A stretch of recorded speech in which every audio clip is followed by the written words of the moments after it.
19 अप्रैल यानी कल के दिन मनाया गया अक्षय तृतीया का त्योहार। जब लोग मानते हैं कि आज खरीदा गया सोना कभी कम नहीं होता। घरों में रौनक, ज्वेलरी शॉप में भीड़ और हर तरफ बस एक ही चर्चा कि आज तो सोना लेना है। लेकिन इसी शुभ दिन के ठीक अगले दिन क्या हुआ? सोने की चमक थोड़ी सी फीकी पड़ गई और चांदी भी नरम हो गई। अब सवाल यह है कि क्या ये गिरावट खरीदारी का मौका है या फिर आने वाले बड़े बदलाव का संकेत? अक्षय तृतीया के बाद आज देश के बड़े शहरों में सोने के दाम थोड़े से नीचे नजर आए हैं। 20 अप्रैल की सुबह राजधानी दिल्ली की बात करें तो यहाँ 24 कैरेट सोना 1,55,920 रुपए प्रति 10 ग्राम पर है। 22 कैरेट 1,42,940 और 18 कैरेट 1,16,980 रुपए पर मिल रहा है। मुंबई और कोलकाता में भी लगभग यही दाम है। 24 कैरेट 1,55,770, 22 कैरेट 1,42,790 और 18 कैरेट 1,16,830। चेन्नई में कीमत तो थोड़ी सी ज्यादा है। यहाँ 24 कैरेट 1,56,650, 22 कैरेट 1,43,590 और 18 कैरेट 1,19,790। यानी कुल मिलाकर अक्षय तृतीया के अगले ही दिन सोना थोड़ा सा सस्ता हुआ है। दिल्ली में करीब 10 रुपए प्रति 10 ग्राम की गिरावट आई है। हालांकि ये गिरावट बहुत बड़ी नहीं है, लेकिन ये बताती है कि बाजार फिलहाल ठहर कर सांस ले रहा है। अब बात करते हैं चांदी की, तो उसमें भी हल्की सी गिरावट देखने को मिली है।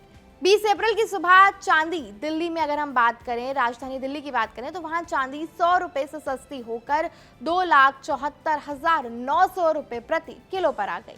मुंबई और कोलकाता में भी यही रेट चल रहा है, जबकि चेन्नई में सोने की तरह चांदी हल्की सी महंगी है, जहां उसका दाम है 2,79,090 रुपए प्रति किलो। यानी चेन्नई में सोना भी महंगा है और चांदी भी महंगी है। अगर पिछले कुछ दिनों का ट्रेंड देखें तो बाजार काफी उतार चढ़ाव से गुजर रहा है। 17 अप्रैल को चांदी 5,000 गिरी, 18 अप्रैल को 10,000 उछली और फिर अक्षय तृतीया के दिन स्थिर रही और अब फिर हल्की गिरावट। यही कहानी सोने में भी दिख रही है, कभी तेज उछाल तो कभी हल्का सा ठहराव। अब यहाँ सबसे दिलचस्प बात यह है कि अक्षय तृतीया जैसे बड़े त्योहार पर भी लोगों का सोना खरीदने का तरीका बदल रहा है। पहले लोग भारी भरकम गहने खरीदते थे, लेकिन अब लोग ज्यादा समझदारी दिखा रहे हैं। लोग हल्के गहने यानी 18 कैरेट ज्वेलरी या फिर गोल्ड कॉइन की तरफ बढ़ रहे हैं। यानी अब फोकस ज्यादा खरीदने पर नहीं बल्कि सही वैल्यू पर है। और इसकी एक बड़ी वजह है सोने के बढ़ते दाम। जब कीमतें रिकॉर्ड स्तर पर होती हैं तो आम आदमी अपनी जेब देखकर ही फैसला करता है। और शायद यही कारण है कि बाजार में एक अजीब सा ट्रेंड देखने को मिल रहा है कि डिमांड कम हो रही है लेकिन कीमतें ऊंची बनी हुई हैं। यानी लोग कम खरीद रहे हैं लेकिन फिर भी बाजार में पैसा खूब उछल रहा है। अब आगे क्या होगा, यही सबसे बड़ा सवाल है। आने वाले दिनों में सोना और चांदी की दिशा कई बड़ी चीजों पर निर्भर करेगी, जैसे पश्चिम एशिया में तनाव, कच्चे तेल की कीमतें और खासकर अमेरिका के आर्थिक आंकड़े, retail sales, housing data, consumer sentiment, ये सब तय करेंगे कि सोना ऊपर जाएगा या थोड़ा सा ठंडा पड़ेगा। और एक और अहम फैक्टर है डॉलर। अगर डॉलर कमजोर होता है तो सोना मजबूत होता है और यही वजह है कि कई एक्सपर्ट्स अभी भी सोने को लेकर पॉजिटिव हैं। लंबी अवधि की बात करें तो तस्वीर अभी भी दिलचस्प है। पिछले कुछ सालों में अक्षय तृतीया के आसपास सोने में जबरदस्त रिटर्न भी देखने को मिला है। कभी 20%, कभी 30% और हाल के सालों में तो 60% तक का उछाल भी देखा गया है। यानी बीच बीच में गिरावट जरूर आती है, लेकिन लंबी दौड़ में सोना निवेशकों को निराश नहीं करता।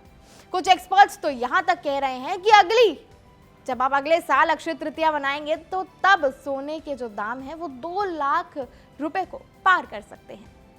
वहीं इस साल के अंत तक 1,75,000 तक जाने की संभावना जताई जा रही है। तो अब सवाल यह है कि आप क्या करें। अगर आप अक्षय तृतीया पर खरीदारी मिस कर गए तो घबराने की कोई जरूरत नहीं है।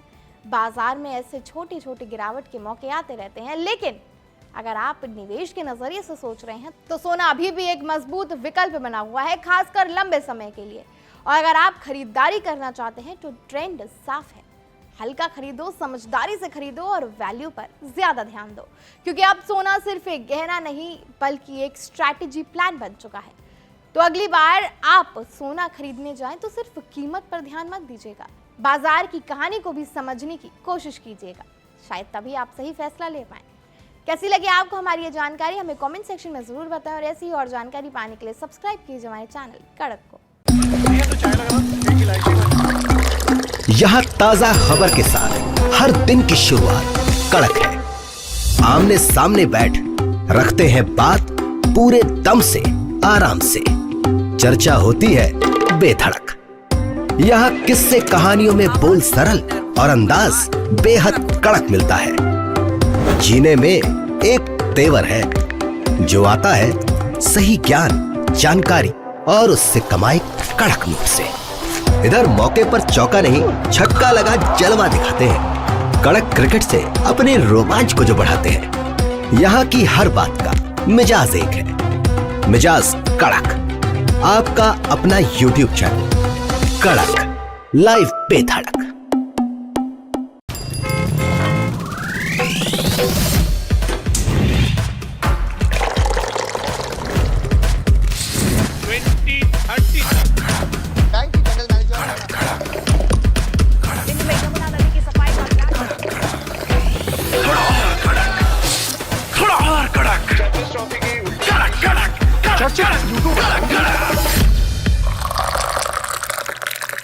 ये कड़क है।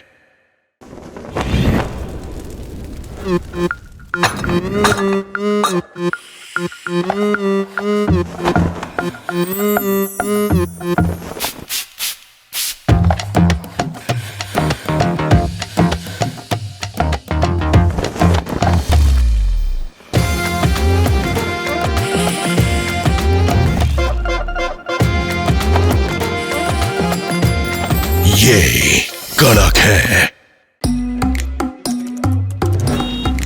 शब्द कम, एहसास गहरे। कहानी उतरेगी हल्के से, असर छोड़ेगी कड़क। कड़क, लाइव बेधड़क।